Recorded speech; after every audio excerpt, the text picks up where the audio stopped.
Well, President Biden passing the leadership mantle onto Vice President Kamala Harris at the first night of the Democratic National Convention.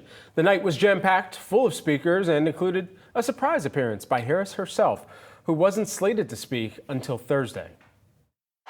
And I want to kick us off by celebrating our incredible President Joe Biden. Thank you for your historic leadership, for your lifetime of service to our nation. I wish my mother and Kamala's mother could see us. They would say, keep going. And weeks ago, when I saw him dig deep into his soul and decide to no longer seek re-election and endorse Kamala Harris.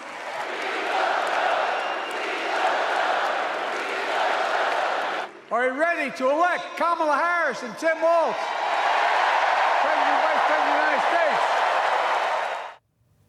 Here were some takeaways from the DNC. Night one, Yahoo Finance senior columnist Rick Newman. Rick, I'll just pass it on over to you. Your reaction from last night. Well, that's the way to watch the first night of the convention, in a very short highlight reel, because most of the rest of it was dreadfully boring.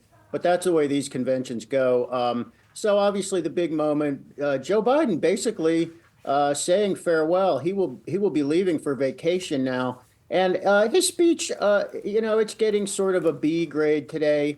But there was just a big flub with the convention, which is that he didn't start speaking until 11:30 p.m. Eastern, and he went on for almost an hour. So Biden finished after midnight on the East Coast in Washington, D.C. I mean, that's just not what you do when you're trying to highlight, a guy you're trying to basically emulate and say thank you for everything you've done. It's kind of they just kind of messed up there. Another thing I would point out, this is a good thing for the Democrats. The protest that some people were worried about over Biden's policy toward Israel and Gaza didn't really make much news. It seems that it was fewer people showed up than some thought were going to be there. There are some other protests slated for Thursday, and it's fine that the protests are there.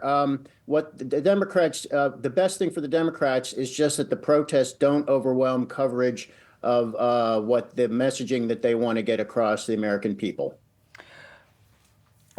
Rick, when it comes to the message that they want to get across here to the American people, last night President Biden did tout the economic agenda for the Harris camp, which was released last week. It certainly does include some of the policies, many of the policies that we've seen in the midst of the Biden administration. Let's take a listen to what he had to say. They'll continue to lead America forward, creating more jobs, standing up for workers, growing the economy, lower the cost to American families so they just have a little more breathing room. And Kamala and Tim will continue to take on corporate greed and bring down cost of food. They'll make housing more affordable, providing $25,000 down payment assistance for the first-time home buyer. More than the 10 we approved. Rick, what do you think of, I guess, what is your assessment for how they're approaching the economy, trying to connect with voters? How much of that do you think is really registering with voters at this point? What they're trying to do is micro-target the two parts of inflation that are still really aggravating to consumers, which is the cost of food and the cost of housing.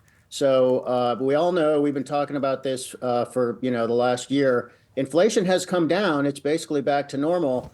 But regular consumers are still peeved about the cost of food and the cost of housing. So Kamala Harris's so-called economic plan basically goes after those two things. She wants to go after price gouging among corporate food producers. This is kind of silly because, one of the reasons food prices up is labor costs. And labor costs are not going back down. And I think most people would say, do they want labor costs? So that's people's pay. Do you want that people's pay to go back down? No, not really. But anyway, blaming corporations in this corporate greed line, it actually polls pretty well. So that signals, that tells you that consumers kind of like that message. So it's probably going to land pretty well. If Kamala Harris wins the presidency, though, I think she's going to get stuck with this problem where it's going to be kind of hard to execute what she's promising here, bringing food and housing costs down. Maybe she'll just luck out and it will happen through the regular economy. But, we got to get to November 1st.